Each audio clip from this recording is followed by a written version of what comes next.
গঙ্গা নদী ভারতের লাইফলাইন। গঙ্গা মা, দেবী অথবা নদী, সেই নিয়ে তর্ক বিতর্ক চললেও এটা অস্বীকার করা যাবে না, গঙ্গা আমাদের সভ্যতার মেরুদণ্ড। তাই প্রথমেই গঙ্গাকে ফিরিয়ে দিতে হবে তার স্বচ্ছ ধারা। অপরিকল্পিত উন্নয়ন গঙ্গাকে বিশ্বের প্রথম 5টি দূষিত নদীর মধ্যে জায়গা করে দিয়েছে। নদীর ওপর বিভিন্ন বাঁধের জন্য নদী বারবার তার গতিপথ বদলেছে। ভাঙন ধরেছে নিমতলা ঘাট। কলকাতা থেকে ফলতা নদী ধীরে ধীরে বদলাচ্ছে তার গতিপথ।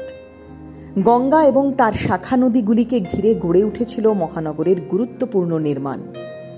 ভবতারিণীর মন্দির, বেলুর মঠের মতো ধর্মীয় স্থানগুলির সঙ্গে গঙ্গা তীরে ছড়িয়ে ছিটিয়ে রয়েছে অসংখ্য দর্শনীয় স্থান।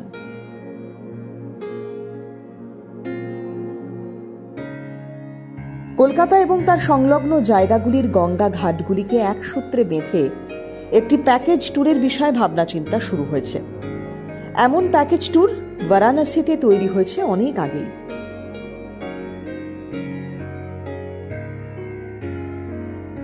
ওশিঘাট থেকে শুরু করে 84টি ঘাটের মধ্যে নৌকা বিহার।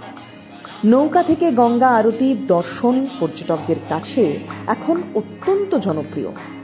কলকাতাতেও সেরকমই একটি ট্যুর পরিকল্পনা করছে পরিবহন এবং পর্যটন দপ্তর।